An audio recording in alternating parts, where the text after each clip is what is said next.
দর্শন এবং philosophy not exactly the same. Billion মানে হচ্ছে 6টা শূন্য, একের পরে 6টা শূন্য।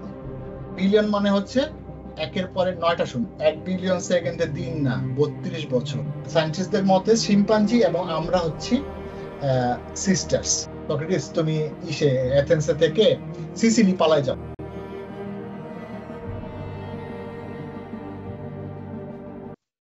সবাইকে স্বাগতম আমাদের এই চিন্তার ফিউশন চ্যানেলে। এবং আজকে আপনাদের সাথে আছি আমি অর্ণব, এবং আমার সাথে আছেন আমি রিকি ডিক্রুজ।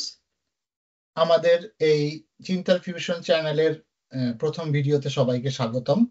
আমাদের এই রেকর্ডিং এর উদ্দেশ্য, প্রথমত আমরা দুজন, সাধারণত অর্ণব এবং আমি, সাধারণত বিভিন্ন সময় বিভিন্ন বিষয় নিয়ে আলোচনা করি, সেটা অনলাইনে হোক অথবা কোথাও আড্ডায় হোক, বাসায় হোক, বাইরে হোক, বিভিন্ন বিষয় নিয়ে আলোচনা করি। সেই আলোচনার বিষয়গুলোকে ধরে রাখার জন্য আমরা এই রেকর্ডিংটা করতে যাচ্ছি। এবং দেখা যাচ্ছে যে মনে হচ্ছে যে 10 বছর পরে যদি আমরা ব্যাক টু দিস ভিডিও, আমরা দেখতে চাই আমাদের চিন্তার কি পরিবর্তন আসলো, আমরা কি চিন্তা করতাম তখন আর এখন কি চিন্তা করি। এইসব পরিবর্তনের প্লাস আমাদের যে চিন্তা ভাবনা আছে তা অবশ্যই অভিজ্ঞতা থেকে, বই থেকে, জ্ঞান থেকে আহরিত। এবং সেই বিষয়ে আমরা আজকে আলোচনা করব। সেই বিষয়ে আমরা আজকে বিভিন্ন বিষয়ে না, ঠিক একটা বিষয় নিয়ে আলোচনা করব। সেই বিষয়টা হচ্ছে একদম বেসিক, দর্শন। দর্শন আমাদের জন্য কেন এত প্রয়োজন, সেই বিষয় নিয়ে আমরা একটু আলোচনা করব। ওকে। আচ্ছা দাদা, তাহলে আপনি শুরু করেন আলোচনাটা। আমি একটু যদি স্ক্রিন শেয়ার করি আমার। আচ্ছা, আজকে আমরা আসলে খুব বেসিক একটা জিনিস নিয়ে আলোচনা করব, সেটা হচ্ছে দর্শন শাস্ত্র। দর্শন শাস্ত্র কি এবং কেন পড়া উচিত আমাদের, এবং কখন থেকে দর্শন শাস্ত্র নিয়ে ভাবনা শুরু হয়, এবং দর্শনের পথিকৃৎ সক্রেটিসকে নিয়ে এবং তার সংক্ষিপ্ত জীবন নিয়ে আমরা একটু আলোচনা করবো, এবং তা থেকে আমরা কি শিক্ষা পাই, বা আমাদের কি চিন্তার খোরাক যোগায়, বিশেষ করে সেই জিনিসগুলো নিয়ে একটু আমরা আলোচনা করব। সো আমার মনে হয় না আমার এটা সবসময় দেখানো দরকার আছে। আমি এটা আপাতত বন্ধ করে রাখি, যখন আমার দরকার হবে তখন আমরা নতুন পয়েন্টে যাব, তখন আমরা আসবো এখানে। আচ্ছা।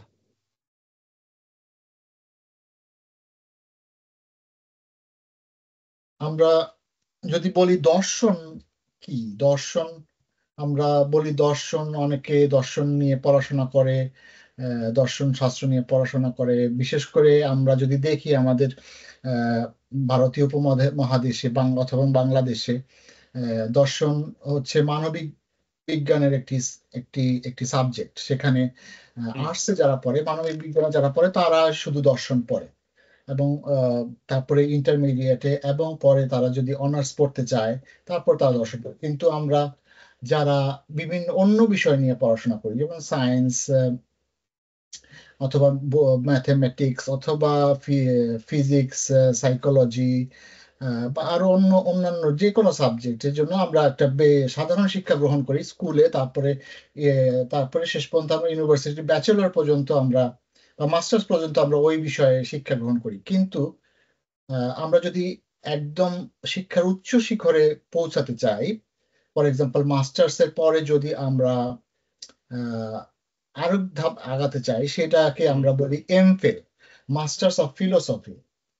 এবং এর পরের ধাপটা হচ্ছে ডক্টরেট অফ ফিলোসফি, যেটা আমরা সর্বোচ্চ ধাপ, সেটা হচ্ছে পিএইচডি।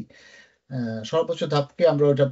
কিন্তু আমরা কি কখনো চিন্তা করি যে কেন আসলে আমরা, যদিও ফর এক্সাম্পল তুমি কম্পিউটার সায়েন্সে মাস্টার্স করা, কিন্তু আমরা কেন বলি না, আমরা যখন ডক্টরেট করি তখন কেন আমরা বলি না ডক্টর অফ কম্পিউটার সায়েন্স, কেন বলি ডক্টর অফ ফিলোসফি?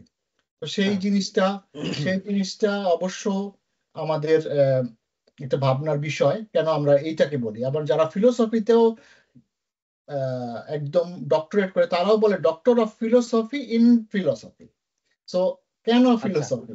কেন কেন এই ফিলোসফি? তো হ্যাঁ। ফিলোসফি আসলে খুবই একটা ভাস্ট একটা বিষয়, সেটা আসলে একদিনে বা অল্প সময়ে আহ, বোঝানোর উপায় খুব কমই হবে। তবুও এই আমাদের যে জ্ঞান, অবিলুপ্ত জ্ঞান, সেটা হচ্ছে বিভিন্ন বিষয় নিয়ে, বিভিন্ন অল্প স্বল্প বই পড়ে, যারা হয়তোবা দর্শনের ছাত্র আছেন এখানে, যারা দেখছেন অথবা দর্শন নিয়ে অনেক গবেষণা বা দর্শন নিয়ে পারদর্শী, তারা হয়তো বলবেন এটা আসলে ওরা কি নিয়ে আড্ডা করছে, এটা তো ওরা কিছুই বুঝে না। অবশ্যই তাই, কারণ আমরা সত্যি। আমাদের আমাদের সাবজেক্ট, আমাদের পড়ার বিষয় না এটা। আমরা হুম। তবু আমাদের আমি বলবো জানার ইচ্ছা। জানার ইচ্ছা থেকে, আমরা আসলে এটা নিয়ে একটু আলোচনা করতে চাই। এবং আমরা যদি বাংলায় বলি দর্শন, দর্শন কথাটা আসছে আহ দৃশ নামক একটি ধাতু থেকে। ধাতু হচ্ছে ক্রিয়া, যেটা দৃশ, এবং দৃশ হচ্ছে আমরা যেটা, ফর এক্সাম্পল, আমরা যেটা দেখি, শুধুমাত্র দেখি না, আমরা অনুভব করি, যেমন আমরা শুনি, আহ, তারপরে দেখা, শোনা, গন্ধ নেওয়া বা পঞ্চ ইন্দ্রিয়র মাধ্যমে যেটা আমরা গ্রহণ করি, সেটাই হচ্ছে দৃশ।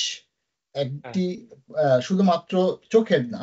এবং দৃশ্যের সাথে, দৃশ ধাতুর সাথে, এটা হচ্ছে আহ, অনট, অনট প্রত্যয় যোগে এই হুম। শব্দটির আহ, উৎপত্তি, দর্শন।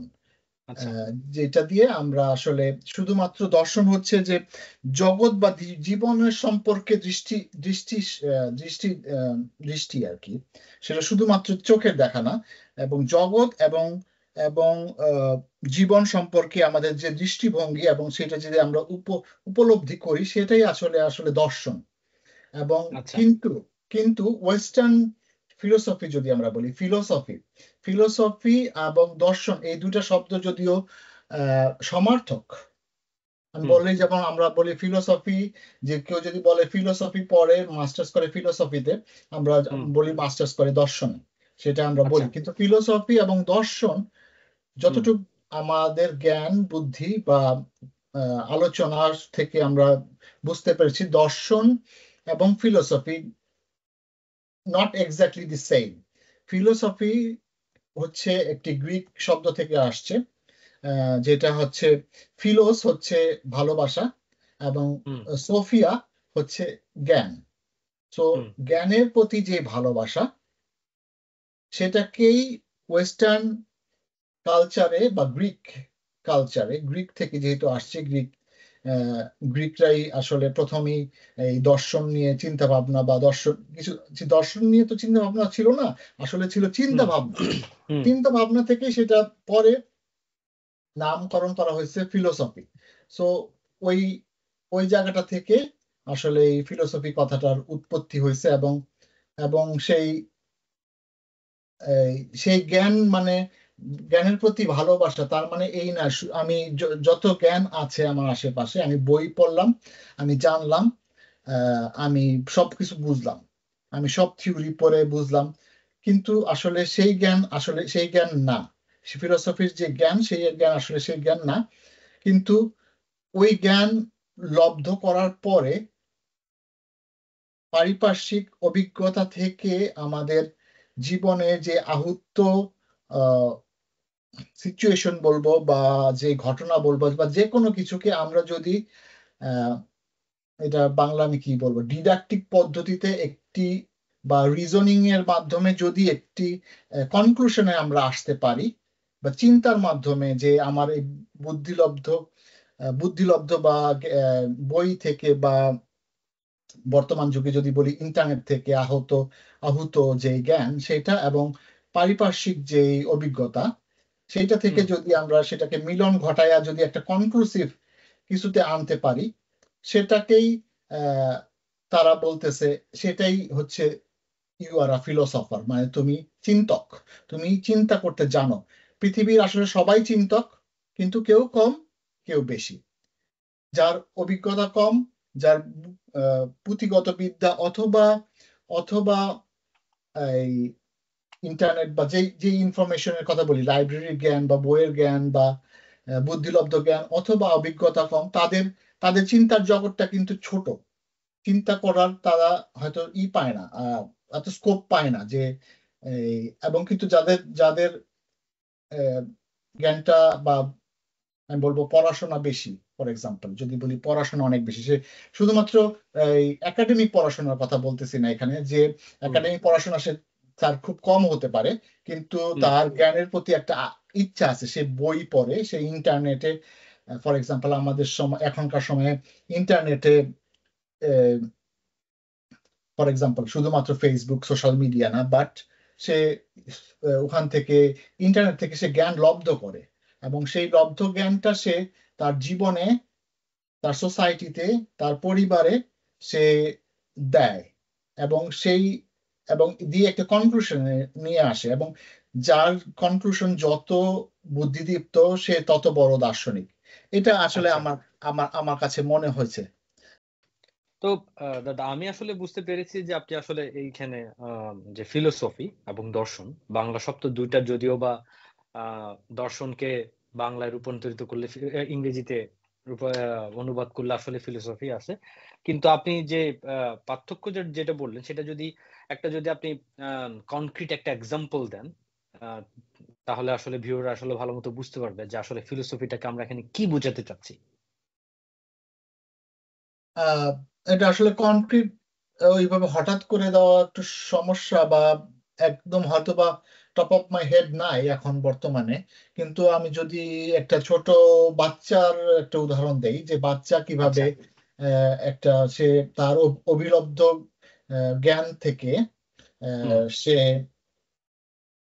সে বাহ্যিক কিছু দেখার পরে যখন সে আহ, একটা কনক্লুশনে যায়, হ্যাঁ। সেইটা এখন ফর এক্সাম্পল আমার বাচ্চা যখন ছোট ছিল, যখন তার 2-3 বছর বয়স, তখন সে হুম। মিস্টার বিন কার্টুনটা অনেক দেখতো, মিস্টার বিন আচ্ছা। কার্টুনটা। হুম। তারপরে মিস্টার বিন কার্টুনটা দেখার দেখার পরে, তো মিস্টার বিন কার্টুনটা হচ্ছে লন্ডনের হুম।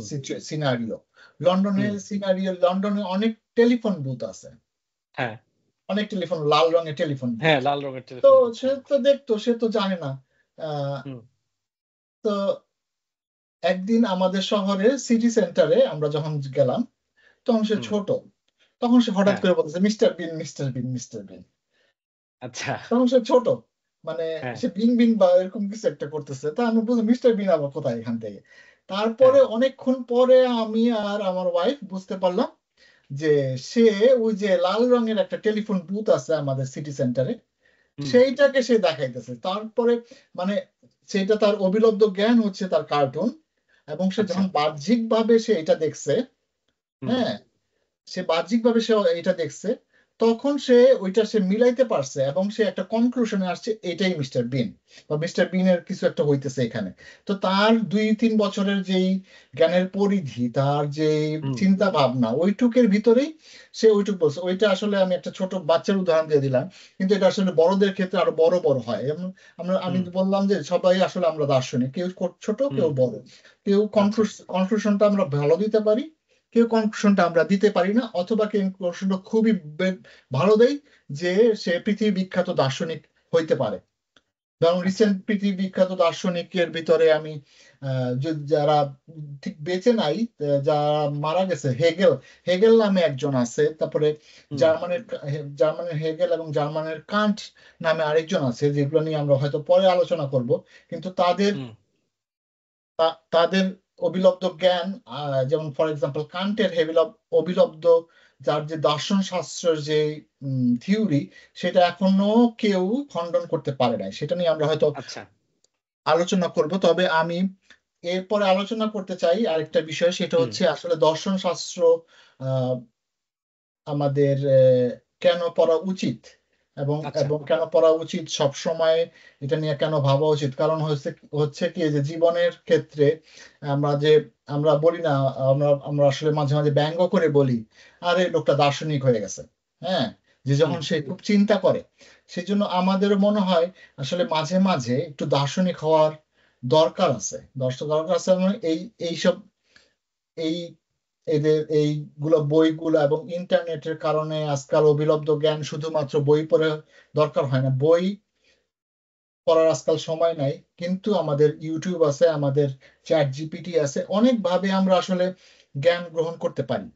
হ্যাঁ এবং সেই জ্ঞানটা আমাদের নেওয়া উচিত। এবং সোশ্যাল মিডিয়াতে অনেক ভাবে আমরা এত জড়িত, নিজেদের জন্য নিজেদের চিন্তা করার সময়টা আমাদের নাই। আমরা সকালবেলা উঠেই মোবাইল ধরে রাত 10টা 11টা যতক্ষণ সজাগ থাকি, মোবাইল রাখি, ঘুমাই যাই। মোবাইলে কিন্তু চলতে থাকে আমাদের। কিন্তু আমাদের নিজেরও চিন্তা করার, সেজন্য আমাদেরও মাঝে মাঝে দার্শনিক হওয়ার চিন্তা, নিজের সারাদিন আজকে কি করলাম, সামনে আমরা কি করব, সামনের হুম বছরগুলোতে দিনগুলোতে আমরা কি করব, বা আমাদের যে কাজটা আছে, যেই যেই কাজ দিয়ে আমরা আমাদের আমাদের যেটা বলি আমরা ইনকাম, আমরা আমাদের পেট চলে যেটা, সেটা নিয়েও হুম আমরা চিন্তা করি, অথবা আমাদের আশেপাশে মানুষ, সোসাইটি নিয়ে আমরা চিন্তা করা দরকার। সেই জন্য আমি মনে করি, আমার আজকে আইসা মনে হইতেছে যে কেন আমরা আসলে, ফর এক্সাম্পল বাংলাদেশে কেন আমরা ক্লাস নাইনে নাইনে থেকেই সায়েন্স, আর্টস, কমার্স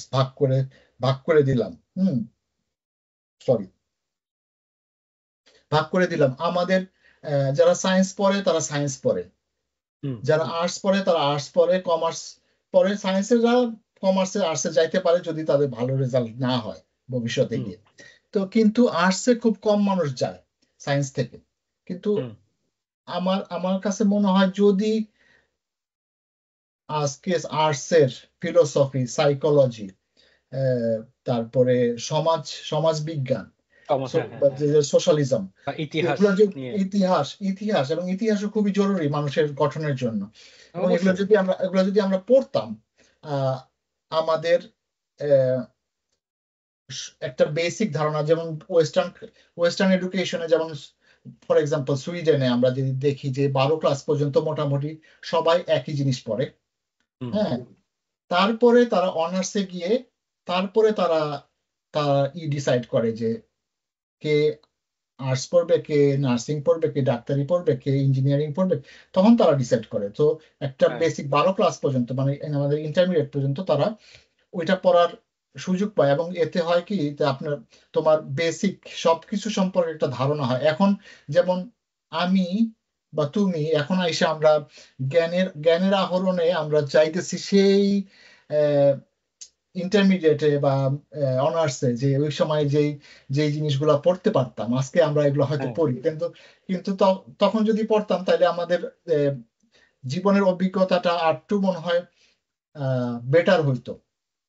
আমার আমি আমার এই কাছে জায়গায় একটা আমার কাছে মনে হয়। আসলে মন্তব্য করতে চাই। সেই হ্যাঁ, মন্তব্যটা অবশ্যই। হলো যে আসলে আমরা পড়ছি, আহ, কিন্তু সেই জিনিসটা হচ্ছে কি আমরা সেটাকে উপলব্ধি করিনি। তখন আসলে আমাদের উপলব্ধির ওই জিনিসটা হয়নি। হ্যাঁ, হয় না। তখন সমাজ বিজ্ঞান পড়েছি, কিন্তু আমরা সবকিছু ইতিহাসও পড়েছি আমরা, হুম, কিন্তু কেন জানা জরুরি সেটা আমাদের ছিল হুম, না। আমাদের মেইন উদ্দেশ্য ছিল পাশ করতে হবে। পাস করতে হবে। হ্যাঁ, কিন্তু Yes. আমাদের কখনো ওই পড়াটাকে আমাদের শিক্ষকরা, আমি কখন বলবো না যে এটা শিক্ষকদেরও দোষ, কারণ হচ্ছে একটা আমাদের শিক্ষা সমাজটাই মানে হুম, সিস্টেমটাই ওরকম। হুম, তো আসলে আমরা সেই সময় এটা আমাদের কাছে এত মানে কি বলে সেটাকে আমাদের কাছে একটা বোরিং একটা বিষয় হিসেবে তুলে ধরা হয়েছিল, যার কারণে আমরা ইতিহাস বলেন এগুলোকে অনেক হুম, মানে এত পাত্তা দিতাম না। হ্যাঁ, হ্যাঁ, যদি বলি আমি একজন বিজ্ঞানের ছাত্র, আপনি একজন বিজ্ঞানের ছাত্র, তো জানি আমরা যে আমাদের মেইন উদ্দেশ্য ছিল হচ্ছে সমাজবিজ্ঞান, আচ্ছা কোনো রকমে পাশ করলেই হলো।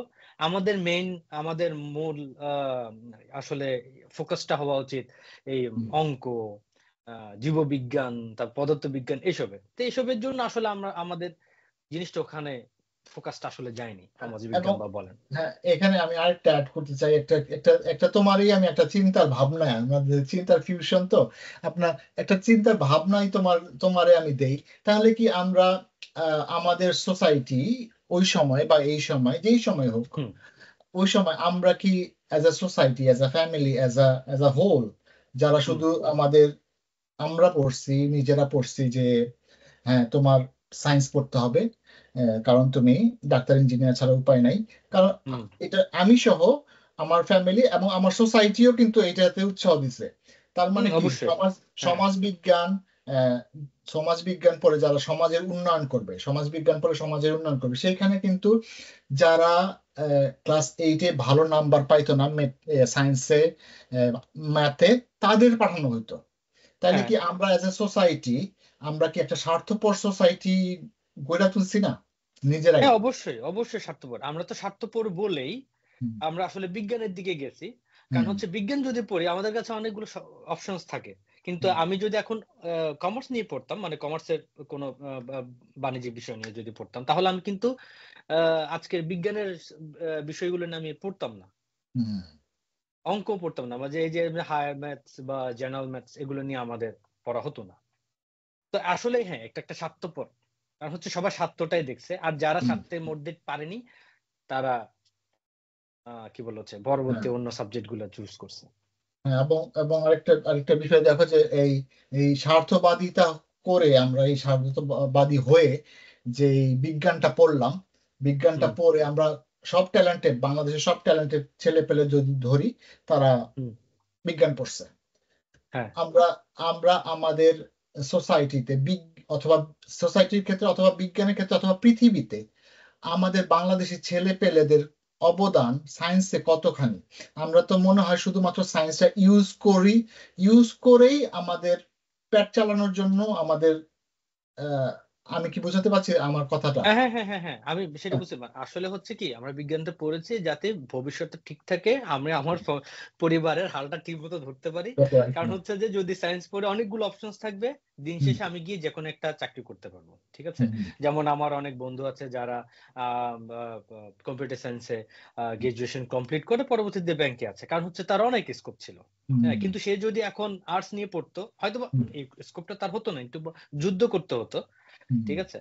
আহ, তো আসলেই হ্যাঁ, এটা একটা খুব জিনিস যে আমরা আসলে হুম। স্বার্থপর সোসাইটি হ্যাঁ, থেকে।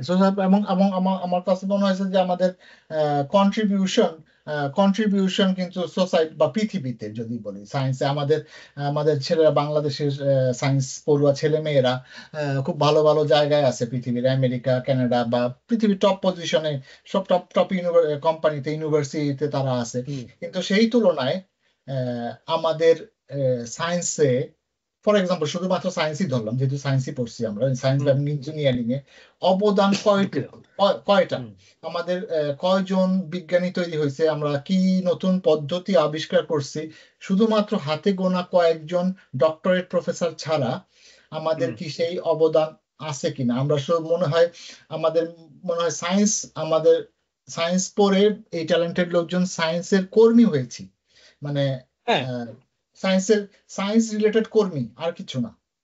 এটা এটা আমার কাছে জাস্ট মনে হয়েছে। যাই হোক, এটা এটা আসলে অনেক বড় বিষয়। এই বিষয় হুম। নিয়ে আমার মতো এই এই আহ, আমি শিওর ডক্টর সলিমুল্লাহ খান আমাদের ভিডিওর এই অংশ দেখলে সে আমারে বলবেন ভাই আসেন আমার আপনারা বুঝিয়ে দিই কেমনে। যাই হোক, সলিমুল্লাহ খান আমার না, খুব তবে প্রিয় লোক। এই প্রশ্ন যদি সলিমুল্লাহকে করা যেত খুব ভালো হতো। কারণ হচ্ছে যে আসলে কিনা আমরা আমি সলিমুল্লাহর ওনার অনেকগুলা ভিডিও দেখি। কারণ হচ্ছে ওনার কথা শুনতে আমার খুব ভালো লাগে। কারণ প্রত্যেকটা কথার আসলে যুক্তি থাকে এবং আমি মনে হয় যে উনি খুব ভালো একজন ফিলোসোফার। ইয়া, হ্যাঁ, বাংলাদেশে বাংলাদেশে যদি কেউ ফিলোসফার থাকে বর্তমান সময়ে সে, এবং এবং আমি যদি বলি আমি আহ, সে সে আসলে একটা জীবন্ত বিশ্বকোষ, যাকে আমরা ছোটবেলা বলতাম ওই যে বিশ্বের ডায়েরিতে এন বলতাম জীবন্ত হ্যাঁ, বিশ্বকোষ, সে এনসাইক্লোপিডিয়া। জীবন্ত এনসাইক্লোপিডিয়া। সে একজন, তার মাথায় এমন কিছু নাই যেটা নাই।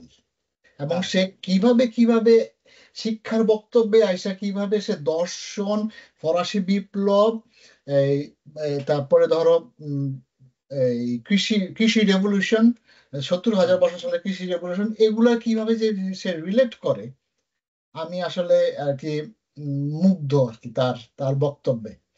হ্যাঁ, আহ, আমাদের একদিন ওনাকে আসলে আমন্ত্রণ জানানো উচিত। আমি ঠিক, আশা করি হচ্ছে যে কয়েকটা পর্বের পর আপনি আর আমি চলেন ওনাকে একটু আমন্ত্রণ অবশ্যই, জানাই। এবং অবশ্যই। আমাদের এই এই যে প্রশ্নগুলো যেগুলা উঠলো এখন, হুম, হুম। সেগুলো আসলেই আমাদের করা উচিত এবং আশা করি উনি খুব ভালো উত্তর দিতে পারবেন। তো হ্যাঁ, তাহলে আমরা পরবর্তী তাহলে আপনার পরবর্তী আমরা টপিকে। যদি আরেকটু দর্শন নিয়ে আরেকটু আলোচনা করি, যেমন দর্শন নিয়ে আসলে অনেক কিছু আলোচনা করার আছে, এবং দর্শনের যদি প্রথম দিককার বা দর্শনটা আসলে কবে থেকে শুরু হলো, দর্শন তো আসলে দর্শন নিয়ে চিন্তা ভাবনা না, আসলে চিন্তা নিয়ে মানুষ কখন চিন্তা করা শুরু করলো সেটা থেকেই দর্শনের শুরু। মানুষ যখন থেকে চিন্তা করতে পারলো তখন থেকে দর্শনের শুরু। যদি আমরা যদি পৃথিবীর ইতিহাস থেকে শুরু করি, ফর এক্সাম্পল 13.8 বিলিয়ন আগে বিগ ব্যাং এর মাধ্যমে আমাদের পৃথিবীর সৃষ্টি হয়েছে, এবং 13.8 বিলিয়ন আমাদের আসলে বিলিয়ন মিলিয়ন একটু সমস্যা হতে পারে অনেকের। তো আসলে বিলিয়ন আর মিলিয়নে আমি এই জিনিসটা আমার খুব প্রিয় একটা সাবজেক্ট, মিলিয়ন আর বিলিয়ন, সেটার লক্ষ্যে আর কোটিতে। মানে বিলিয়ন আমার আমার ক্লাস 9-এর এক শিক্ষক ছিল, সে তার নাম হচ্ছে দত্ত স্যার। উনি উনি মারা গেছে, ঈশ্বর তার আত্মার মঙ্গল করুক। কিন্তু উনি যেইভাবে এই জিনিসটা মাথায় ঢুকাই দিছিল, ওইভাবে আসলে আমার এখনো মনে আছে। যেমন মিলিয়ন মানে হচ্ছে 6টা শূন্য, একের পরে 6টা শূন্য। বিলিয়ন মানে হচ্ছে একের পরে 9টা শূন্য। এইটা জাস্ট মনে রাখলেই কিন্তু সব ঠিক।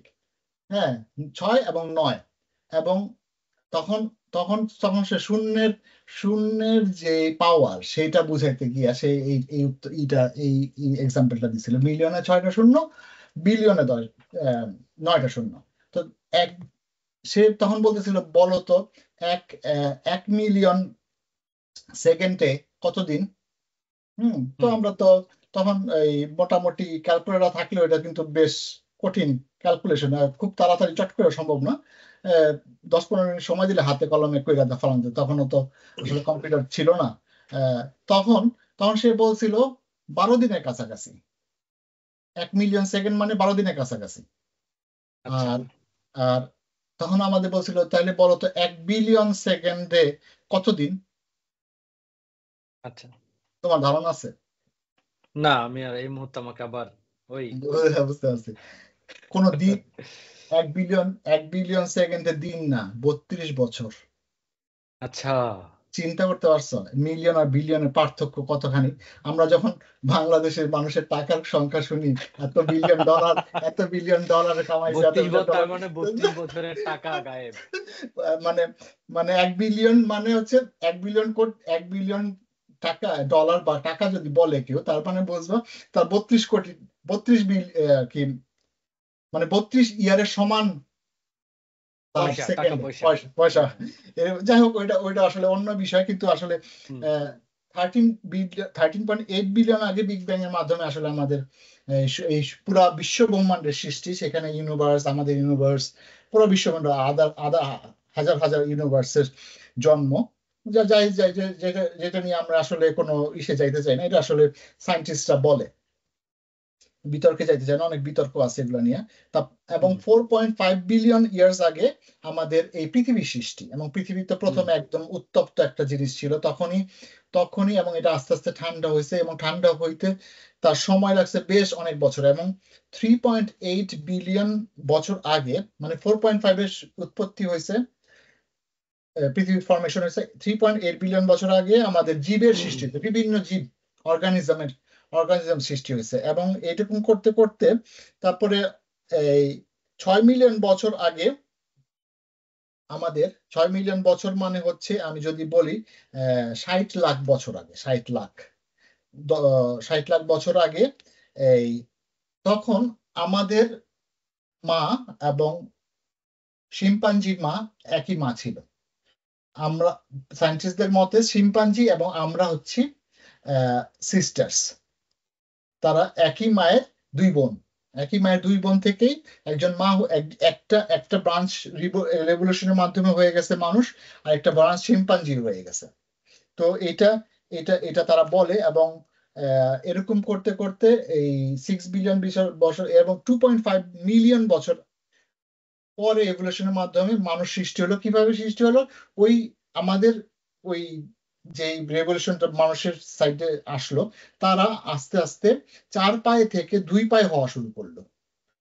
4 পায়ে থেকে 2 পা হওয়া শুরু করার মতে তাদের তাদের তারা অনেক দূরদর্শী হলো, তারা দূরে দেখতে পাইলো, এবং এবং তাদের ভিতরে এই তাদের বুদ্ধিবৃত্তিক, যত যত তারা দেখবে তাদের ইনফরমেশন ইনসাইডে যাবে তাদের, এবং তারা আরো রেভলিউশনের মাধ্যমে তারা ধীরে ধীরে মানুষের মতো হইতে থাকলো, এবং যে বর্তমানে যে মানুষ আমরা বলি সেই মানুষের মতো হইতে থাকলো। আহ, এবং এরপরে ওই ক্ষেত্রে হচ্ছে 2.5 মিলিয়ন বছর আগে, এরপরে আরো তো রেভলিউশন হচ্ছে, এবং হুম, হুম, 2.5 মিলিয়ন বছর আগে আফ্রিকাতে প্রথম মানুষের প্রজাতি পাওয়া গেল, এবং সেটা এই মানুষ না, সেটা আরো আরো অন্য প্রজাতির মানুষ। এবং 4 লক্ষ বছর আগে আমাদের প্রথম নিয়েন্ডারথালস নামে একটা হোমো নিয়েন্ডারথালস নামে একটা প্রজাতি, তারা ইউরোপ এবং মিডল ইস্টে আসতে থাকলো, মিডল ইস্টে হুম, ছড়াতে থাকলো আফ্রিকা থেকে। সমস্ত কিছুর জন্ম কিন্তু আফ্রিকা, এটা এটা সায়েন্টিস্টরা বলে, এবং হুম। এবং বা প্রমাণ সহই অবশ্যই বলে।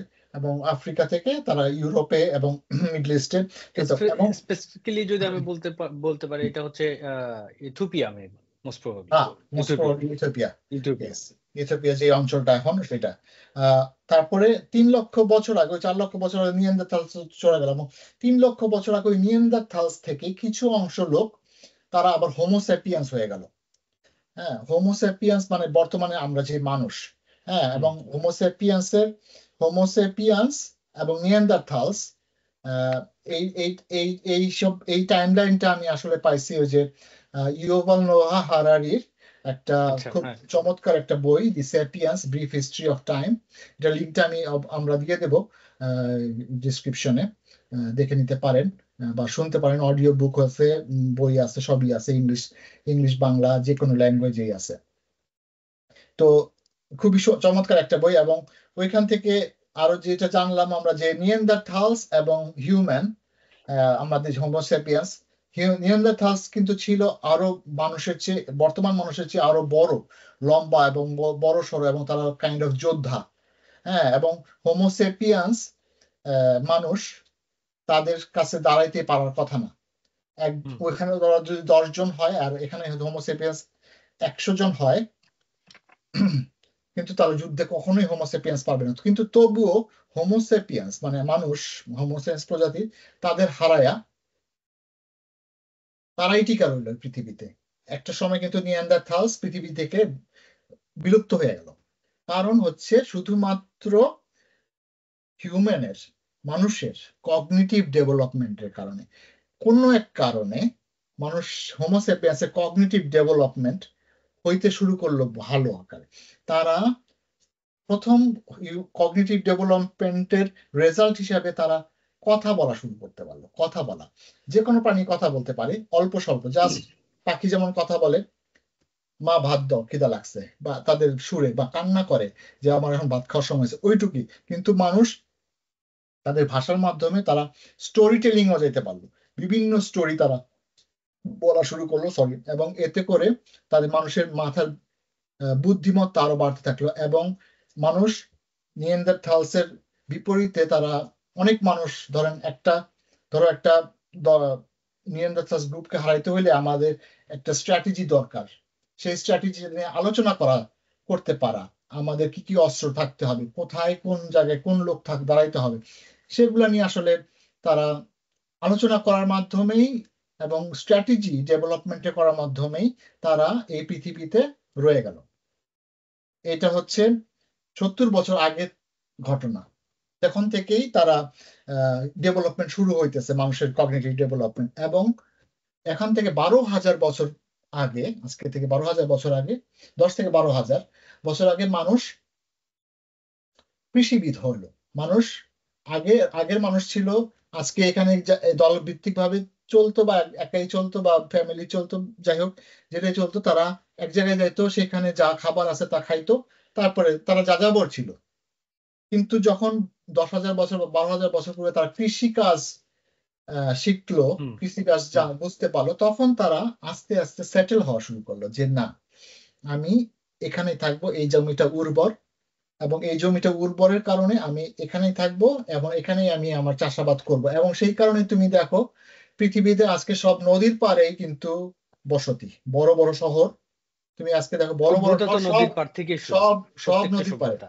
সব প্রতিটা সভ্যতা নদীর পাড় থেকে শুরু। কারণ মানুষ নদীর চাষাবাদ করার জন্য কি দরকার? সর্বপ্রথম পানি দরকার। হুম, পানি তার পাইতে হবে, জীবন ধারণের জন্য পানি পাইতে। তারা সেটেল হওয়া শুরু করলো, এবং সেইখান থেকে সোসাইটি শুরু হলো, সোসাইটি থেকে সেখান থেকে ফ্যামিলি শুরু হলো, ফ্যামিলি। সোসাইটি শুরু হলো, এবং তারা দেখা যায় যে খাবারটা সে তৈরি করতেছে আজকে আমার গ্রামে, আমি খাবারটা তৈরি করতেছে, আমি করতেছি ফর এক্সাম্পল ধান, আমি ধানটা বা গমটা বেচে আমি ওই ওদের কাছ থেকে সবজি কিনে নিয়ে আসছি, বা এক্সচেঞ্জ বিজনেসের আইডিয়াটাও শুরু হলো 10-12 হাজার বছর আগে থেকে। 10-12 হাজার বছর আগে যখন কৃষি ও সভ্যতা শুরু হলো, এইটা থেকে আস্তে আস্তে 3,000 বছর আগে আমাদের প্রথম মানুষের হাতে অনেক সময় থাকলো, তারা তাদের গৃহস্থালী নিয়ে তারা ব্যস্ত, এবং সারাদিনের ব্যস্ততার পরেও তারা একটা সময় পায়, তারা যাযাবর জীবন যাপন করে না, তারা সেটেলড, এবং এই প্রথম তারা চিন্তা ভাবনা শুরু করলো কেন, তারা প্রথম কেন দিয়া তাদের চিন্তা শুরু করলো, কেন কেন আকাশের চাঁদ, কেন আকাশের তারা, কেন আকাশের তারা খসে পড়ে, কেন পৃথিবী চারিদিকে ঘুরে, পৃথিবী না কেন, কেন সূর্য পৃথিবী চারিদিকে, তখন তো জানতো না, কারণ সূর্য কেন উঠে নামে, এরকম করে তাদের বিভিন্ন প্রশ্ন হলো। এবং সেই কিছু কিছু লোক এথেন্সে এথেন্সে বা বর্তমান গ্রিকের এথেন্সে তারা এইটা নিয়ে আলোচনা করলো, এবং আমাদের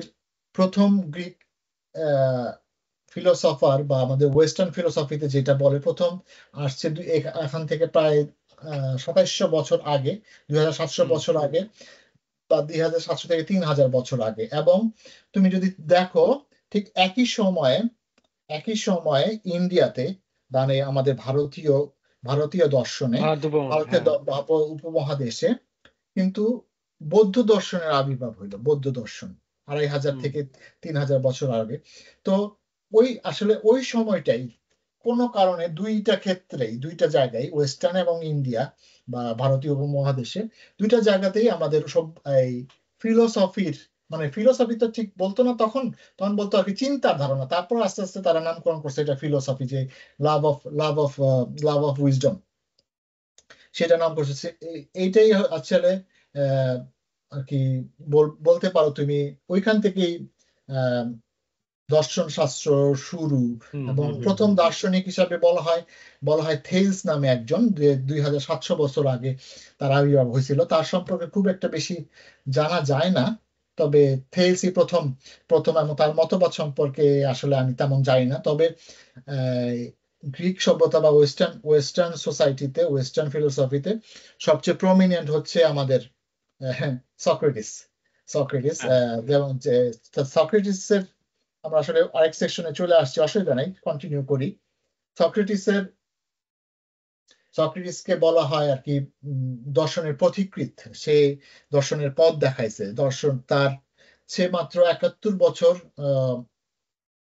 গ্রিকের এথেন্সে তার জন্ম, এবং তার বাবা ছিলেন একজন ভাস্কর, সেও কিছু ছোটবেলায় কিছু ভাস্কর্য কাজ করছেন, কিন্তু তার একটা বলবো, অনেকেই বলে খারাপ অভ্যাস, সে প্রশ্ন করে বেড়াইতো, সে তার কোনো কোশ্চেন থাকলে সে সবাইকে কোশ্চেন করতো, মানে যে কোনো কোশ্চেন এবং তার কোশ্চেন গুলো ছিল প্রথম দিকে তুমি যদি খেয়াল করো, চিন্তা করে দেখো, আর সে তো খুব ইজি কোশ্চেন করতেছে, কিন্তু পরবর্তী কোশ্চেনটা তার এইভাবে করতো যে তুমিও খেই হারায় ফেলতাম, বা বিভিন্ন জ্ঞানীও সেই সময় খেই হারায় ফেলতো। সেই সময় কিছু জ্ঞানী লোক ছিল সোসাইটিতে, এথেন্স সোসাইটিতে, তাদের বলা হয়তো সোফিস্ট, মানে যারা জ্ঞানী, যারা জ্ঞান বিক্রি করে রাখাইতো। যেমন আমাদের দেশে মোটামুটি যারা, ফর এক্সাম্পল গৃহশিক্ষক, তারা জ্ঞানী, তারা একটা বিষয়ে পারদর্শী, দুইটা বিষয়ে পারদর্শী, হ্যাঁ, তারা কিছু স্কুল চালাইতো, ফর এক্সাম্পল ওইরকম স্কুল ছিল না, তারা ওই যে একসাথে পয়সা ছাত্রদের দিত, এবং অ্যাথেন্স সোসাইটির বড়লোক শ্রেণীর লোকরা তাদের ছেলে মেয়েদের সেই সব সোফিস্টদের কাছে পাঠাইতো, যে আমার ছেলের প্লিজ, যেমন আমাদের ভারতীয় উপমহাদেশে যে গুরুমুখী বিদ্যা বা গুরুকুল গুরুকুল যেটা, যে গুরুর গৃহে যাব, গুরু আমাকে শিক্ষা দেবে, এটা যেমন আদিতে ছিল। এখন হ্যাঁ এখন এখন এখন সেটার চল নাই। এটা চল এখন শুধুমাত্র যে কাইন্ড অফ বোর্ডিং স্কুল গুলোতে আছে। ফর এক্সাম্পল আমাদের ক্যাডেটে, ক্যাডেট একটা বোর্ডিং স্কুল, এটাকে গুরুকুল বলা যেতে পারে, ক্যাডেট বা যে কোনো বোর্ডিং স্কুল গুলো। ইন্ডিয়াতে বা দার্জিলিং এর ওদিকে মনে হয় দার্জিলিং এর কিছু কিছু কিছু কিছু স্কুল কনভেন্ট, তখন কিছু শুনতাম। হ্যাঁ এখন এখন মিশনারিজরা চালায়, এরকম কিছু গুরুকুল আছে। তো তো সে সে ফর এক্সাম্পল তার তার কোশ্চেনের ধারাগুলো এরকম এরকম ছিল যে, ফর এক্সাম্পল একজনকে সে কোশ্চেন করতেছিল যে ছলনা দিয়ে কিছু করা কি খারাপ না ভালো। তো সেই লোকটা আর কি কোনো কথা প্রসঙ্গে আর কি বলতেছিল যে ছলনা দিয়ে, তার কোশ্চেন করতেছিল, ছলনা দিয়ে সে হয়তো বলতেছিল, আমি জানি না কি বলতেছিল, সে হয়তো বলতেছিল ছলনা করা ভালো না, অমুক করা ভালো না। তখন সে বলতেছিল ছলনা দিয়ে কিছু করা কি খারাপ না ভালো। তো সে বলছে অবশ্যই, অবশ্যই খারাপ ছলনা দিয়ে কিছু করা। কেউ কারোর প্রতি কেউ ছলনা করলে সেটা অবশ্যই খারাপ। তখন সে বলল যে ধরেন আপনার একজন বন্ধু একটু মানসিক বিপর্যস্ত, এবং আপনি জানেন তার বাসায় একটা বড় ছুরি আছে বা দড়ি আছে। হ্যাঁ, তো আপনি ছলনা করে সেই আহ, ছুরিটা অথবা সেই দড়িটা আপনি তার বাসা থেকে সরায় ফেলালেন। এটা কি খারাপ হইলো না ভালো হইলো? তোমার কাছে কি মনে হয়? ছলনা করে যদি খারাপই হলো, ছলনা করে যদি এটা সরায়। না, সে বলতেছে ছলনা করে যদিও সরাইছে, কিন্তু সে কিন্তু তার বন্ধুর ভালোর জন্যই করছে। কারণ ছুরিটা বাসায় থাকলে বা দড়িটা বাসায় থাকলে তার বন্ধু যেহেতু মানসিক বিপর্যস্ত, সে আত্মঘাতীমূলক কিছু করতে পারে। এই ক্ষেত্রে ভালো ভালো হ্যাঁ, করছে। এই তো তাহলে ছলনা, তার কথা, সক্রেটিসের কথা ছিল ছলনা দিয়ে করা প্রতিটি কাজই খারাপ না। হুম বুঝতে পারছো? কারণ তার মানে হচ্ছে কি উনি আসলে কি করলো যে দুইটা কনসেপ্টের মাঝখানে মধ্যম মার্গ চলে আসলো। হ্যাঁ। সেটা হচ্ছে যে ছলনা করা খারাপ, হুম। আবার ছলনা যদি ভালোর জন্য হয় তাহলে সেটা ভালো। তার হ্যাঁ, মানে ওটা হচ্ছে যে মিডল পয়েন্টে। হ্যাঁ, সেই সেই ধরনের কোশ্চেন সে করতো। যেমন এরকম এরকম কোশ্চেন করে প্রথমে তো যে যে লোকটা বলতেছে না ছলনা করা খারাপ, কিন্তু সে পরে গিয়া আহ মানতে বাধ্য হইলো ছলনা করা প্রতি ক্ষেত্রে খারাপ না। হুম বুঝতে পারছো? তো এইসব হ্যাঁ হ্যাঁ জিনিসগুলা সে, এই ধরনের কোশ্চেন গুলা সব করতো, যে দেখা গেছে যে আহ, ওইটাই আসলে সে যে বলতেছে ছলনা করা বা এরকম ধরনের সে কোশ্চেন করতো, আহ, যে এটা আসলে দ্বিধান্বিত করে দিত আর কি, যে আছে সেই জন্য অনেকে তারে পছন্দ করতো না। এবং হুম সে দেখতে শুনতে খুব একটা ভালো লোক ছিল না, তার খাটো বেটে চেহারা সুন্দরতা খুব ভালো ছিল না। তো তার যেই জিনিসটা সবাই তাকে ওয়াইজ মনে করতো, বিশেষ করে ইয়ংরা, সে বলতো যে আই নো নাথিং। হুম তার একটা বিখ্যাত উক্তি, all I know that I know nothing. তা এই উক্তি, কারণ সে অনেক, তার জ্ঞানের প্রতি তার জিজ্ঞাসা করার একটা ছিল, উৎসাহ ছিল, যে কেন কেন কেন কেন হইতেছে। তারপরে সে আহ, তারপরে ওইভাবে সে জ্ঞান আহরণ করতো ঠিকই, কিন্তু তবুও সে বলতো জ্ঞান সে না। এবং এই Delphi, sorry, Oracle of Delphi, Oracle of Delphi. হ্যাঁ ওরাকল অফ ডেলফি হচ্ছে ওই সময়কার সবচেয়ে বড় ওরাকল। ওরাকল হচ্ছে যারা ডেলফি শহরের ওরাকল, যে যে মহিলাটা, সে হচ্ছে সবচেয়ে বড় ওই এথেন্সে ওই সময় বা ওই ওই সাম্রাজ্যে। আহ, তারা হচ্ছে ভবিষ্যৎবাণী করতো। এবং এথেন্সরা, যারা আছে ওরাকলের, যেমন এথেন্সরা ওই সময় বা গ্রিকের ওই অঞ্চলটা বিভিন্ন শহরের সাথে সবসময় যুদ্ধ লাগা থাকতো। এবং ওরাকলের কোনো কোনো শহরই, তাদের শহরে বড় বড় ওরাকল থাকতো। এবং ওরা শহর হচ্ছে ভবিষ্যৎবাণীকারী, যারা ভবিষ্যৎ বলে দেয়। তারা যদি বলতো এই এই যুদ্ধে যায়ও না, কারণ এই যুদ্ধে তুমি হারবা, তাইলে তারা ওই যুদ্ধে যাইতে উৎসাহিত হইতো না, যাইতে, এবং গেলেও হারবে, যাই নাই যাইতো, এরকম আর কি। তো আর কি হুম খুব করতো, তাদের ভিতর একটা এই ছিল। তো সেই ওরাকল অফ ডেলফির একজন প্রশ্ন করছিল, এই এথেন্স শহরে সবচেয়ে ওয়াইজেস্ট ম্যান কে? যখন ডেলফি আহ, মানে ওরাকল অফ ডেলফি নির্দ্বিধায় বলছিল যে সক্রেটিস, এবং সক্রেটিস হুম যখন শুনছে এই ঘটনা যে ওই যে অমুকের কাছে সে এই কথাটা বলছে, তখন সে ডেলফিরে গিয়ে, সরি, ওরাকলকে গিয়ে চ্যালেঞ্জ করছে, তুমি কেন এই কথাটা বলছো? তো এই ডেলফি বলছে, আমি কেন বলছি আমি নিজে জানি, তোমার জানতে হবে না, এরকম আর কি। হুম তো এই এই এই ছোটখাটো অনেক অনেক অনেক ঘটনা মতবাদ আছে, যেগুলা যেগুলা যেগুলা ওরা এই তাকে আরো আরো মহিমান্বিত করছে। তো সক্রেটিসের আসলে সক্রেটিস আরেকটা জিনিস বিশ্বাস করতো, সেটা হচ্ছে সে লিখতো না, সে লেখা হুম পছন্দ করতো না। সে বলতো যে আমি যদি লেখি তাহলে আমি আমারটা যেটা পড়বে সে আমার সেই ঠিক সঠিক ভাবধারাটা সে নাও পাইতে পারে। সেজন্য সে হুম সে সবসময় বলায় পটু ছিল, সে বলতে পটু না। কিন্তু তার ছাত্র আমরা পরবর্তীতে আবার হয়তো নেক্সট পর্বে আলোচনা করব, প্লেটো। আমরা হুম নাম শুনছি সবাই, প্লেটো খুবই বিখ্যাত, তার ছাত্র দার্শনিক। দার্শনিক, সক্রেটিস, প্লেটো, অ্যারিস্টটল। সক্রেটিসের ছাত্র প্লেটো, প্লেটোর ছাত্র অ্যারিস্টটল। So, এরিস্টটল, হ্যাঁ। হ্যাঁ, এই সিকোয়েন্সটা মনে রাখা খুবই ইম্পর্টেন্ট। তো প্লেটো তার বিভিন্ন বইয়ে, মেইনলি অ্যাপোলজি নামে একটা বই আছে, সেটাতে সে সক্রেটিস সম্পর্কে লিখে গেছে, এবং তার সম্পর্কে খুব ভালো ভালো জিনিস লিখে গেছে। আরেকজন তার ছাত্র ছিল জেনোফন। হুম জেনোফোন তার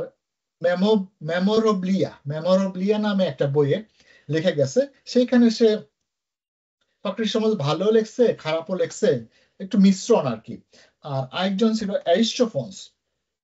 হুম অ্যারিস্টোফোন্স আরেকজন ছাত্র ছিল, সে লেখছে দি ক্লাউড, তার ক্লাউড গ্রন্থে লেখছে যে সক্রেটিস আসলেই ভালো লোক ছিল না। এবং এবং সেই সেই মানে তার তার কিছু মতবাদের কারণেই পরবর্তীতে বলতেছি যে তার কিছু মতবাদের কারণেই সক্রেটিসের মৃত্যু হয়েছে। এবং কিভাবে মৃত্যু হয়েছিল সেটাও বলতেছি। তার আগে আরেকটা জিনিস একটু বলা আমার মনে হয় উচিত, যে সক্রেটিসের আমি কিছু নোট রাখছি। নোট আসলে এত কিছু মাথায় রাখা, কোনটা পর হ্যাঁ, বুঝতে কোনটা পারি, হ্যাঁ হ্যাঁ কোনটা হ্যাঁ পর বলবো, আসলে সেটা মনে থাকার কথা না।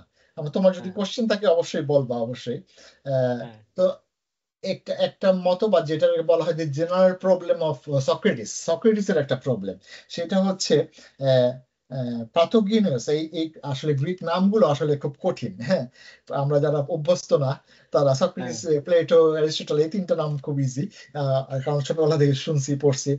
তো হ্যাঁ প্লাটোগনিস আর জর্জিয়াস এর দুইজনের মতবাদ ছিল এরকম, যে knowledge is perception. Hmm, knowledge হচ্ছে পারসেপশন, নলেজ হচ্ছে প্রবদ্ধ নলেজ আর কি।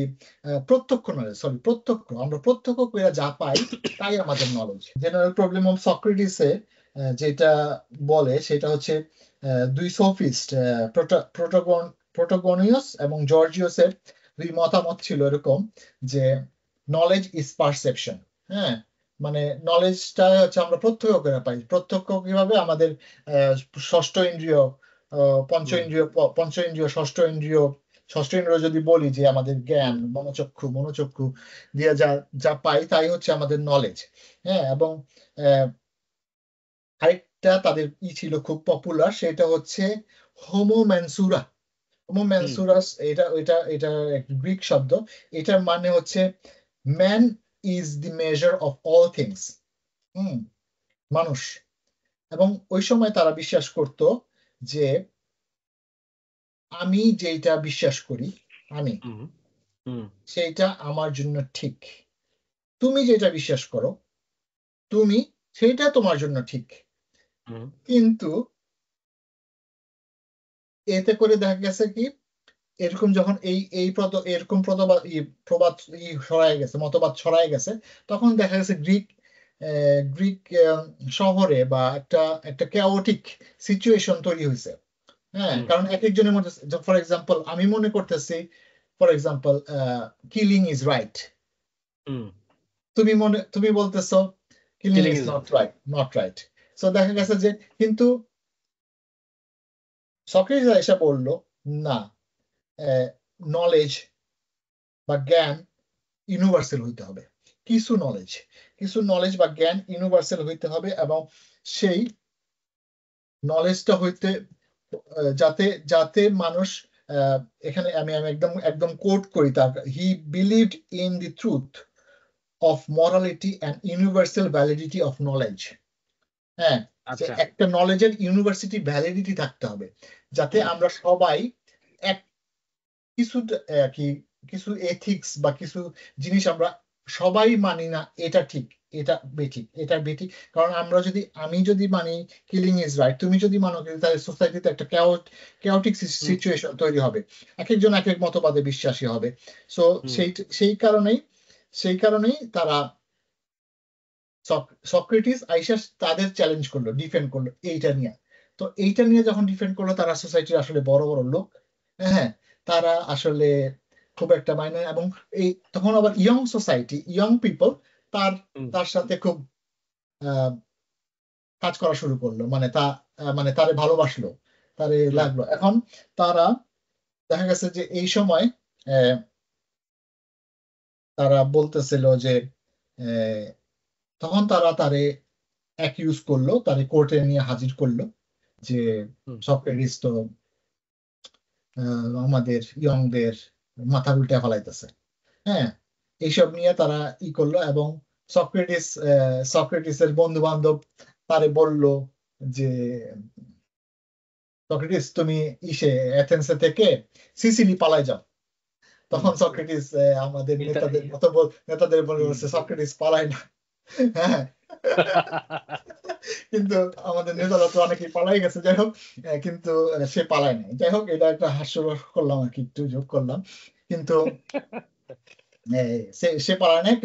এবং তার বিচার হইলো, এবং বিচার তখন তো জুরি ভিত্তিক বিচার হইতো। সেই 501 জন জুরি ছিল, 501 জন জুরি থেকে 200 সম্ভবত 20 জন,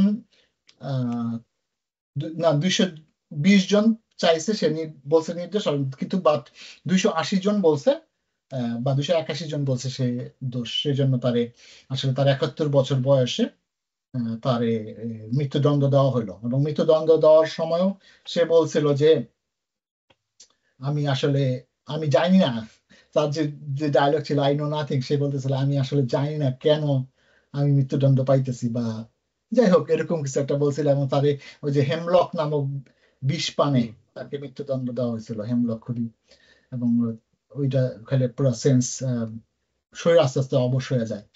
তো এই ছিল আসলে সক্রেটিস সম্পর্কে আমাদের আমাদের একটু একটু আলোচনা। তো এটা আসলে সক্রেটিসের যেই ধ্যান ধারণা, সেটাই আসলে পরবর্তীতে অনেক অনেক দার্শনিকদের, তার ছাত্রদের, আরো প্লাস অনেক দার্শনিকদের চিন্তার একটা নতুন জায়গা করে দিছে, যে এই জায়গায় আমরা চিন্তা করতে পারি যে না, একটা ইউনিভার্সাল ট্রুথ থাকতে হবে। হ্যাঁ, এই মতবাদটা, আরো আরো অনেক মতবাদ আছে। আমি আসলে আমাদের সময় সংকুলান প্লাস আমার জ্ঞানের অভাব, আমাদের আরেকটা জিনিস বলে রাখি, আমার আর কি জ্ঞানের খুব অভাব এই বিষয়ে। যতটুকু জানছি, পড়ছি, বুঝতে পারছি, আর্টিকুলেট করার চেষ্টা করছি এই আড্ডায়। সামনে তোমার কাছ থেকে শুনবো আরেকটা বিষয়, অন্য কোনো বিষয়। তো দেখা গেছে যে আমরা এই এই বিষয়গুলা আরেকটা যে ভুল ভ্রান্তি যদি বলে থাকি আর কি আড্ডায়, বা কারোর জীবনী সম্পর্কে, বা কারো নাম সম্পর্কে, বা মতবাদ সম্পর্কে, অবশ্যই আমাদের আসলে কমেন্ট করে জানাবেন, আমাদের ভুল ভ্রান্তি ধরবেন, এবং কমেন্ট করে বলবেন যে এই কি ধরনের আড্ডা আপনারা পছন্দ করতে পারেন, যদি পছন্দ করেন আমাদের এই আড্ডা, অথবা আমাদের আড্ডার সাথে যুক্ত হতে চান, তাও বলবেন। অবশ্যই আমরা আহ সাদরের আহ্বান জানাবো সবাইকে এই আমি একটু আড্ডা। জিনিস বলে নিতে চাই, হ্যাঁ, সেটা হচ্ছে আমরা হয়তো এখানে কিছু জিনিস বলেছি, যেমন আপনি যেটা বলেছেন সেটা হচ্ছে বিবর্তনবাদ নিয়ে, হ্যাঁ, হোমোসেপিয়েন্সের যে বিষয়টা। হ্যাঁ, তা এটা হয়তোবা যারা এই ভিডিওটা দেখবেন অনেকের ক্ষেত্রে হয়তোবা একটু দ্বিমত পোষণ হইতে পারে। তা আমি বলবো হচ্ছে কি জিনিসটাকে একটু খুব সাধারণভাবে দেখা। আমরা আসলে জানার সাথে এই বিবর্তনবাদ নিয়ে একটু আসলে পড়াশোনা করি, এটা। তো আমার অনুরোধ থাকবে যারা ভিডিওতে দেখবে তারা যাতে এইটা নিয়ে একটু মানে এই বিষয়টা নিয়ে বিবর্তনবাদ বিষয়টা নিয়ে যাতে একটু কি বলে একটু মনোক্ষুণ্ণ কম হন, একটু লিবারেটলি একটু লিবারেল ভূমিকা পালন করেন, কারণ দেখা গেছে যে আসলে দর্শন না, ধর্ম এবং বিবর্তনবাদ আবার একে অন্যকে ক্ল্যাশ করে। এটা আসলে আমরাও জানি, কিন্তু জাস্ট আমরা বইয়ের রেফারেন্সটা দিলাম আর কি, বইয়ে যা শিখছি পড়ছি বুঝতে পারছি, এটা রেফারেন্সটা দিলাম। তো এইটাই আসলে লিবারেল ওয়েতে যদি আমরা দেখি তাহলে আসলে এবং আমি মনে করি লিবারাল ওয়েতে যদি আমাদের আলোচনা শুনে তাহলে আসলে সবারই ভালো লাগবে, কারণ হচ্ছে আমরা খুবই ইন্টারেস্টিং টপিক নিয়ে আসলে কথা বলেছি এখানে সেটা হচ্ছে দর্শন, হোমোসেপিয়ান, কি বলে বিবর্তনবাদ কেন আসলে দর্শনের সঙ্গে সম্পর্কিত, ঠিক আছে। এরপর আমরা সক্রেটিসে, যদিও বা ভবিষ্যতে আমরা এরপরে প্লেটো, এরিস্টটল, এবং আমাদের চিন্তা হচ্ছে এখানে আপনার সাথে এর আগেও একটা আলোচনায় ইনফিজিক্যাল যা আমরা যে আলোচনা করেছিলাম সেটা হচ্ছে আমরা হয়তো এখানে ধর্ম যে একটা ফিলোসফিক্যাল জিনিস, ঠিক আছে, সেটাও এখানে ইনক্লুড করব। তো আজকে তাহলে এই পর্যন্তই। তো আমার আসলে হচ্ছে কি ব্যক্তিগতভাবে আমি আসলে অনেক কিছু শিখলাম, কারণ হচ্ছে যদি বলি সেটা হলো যে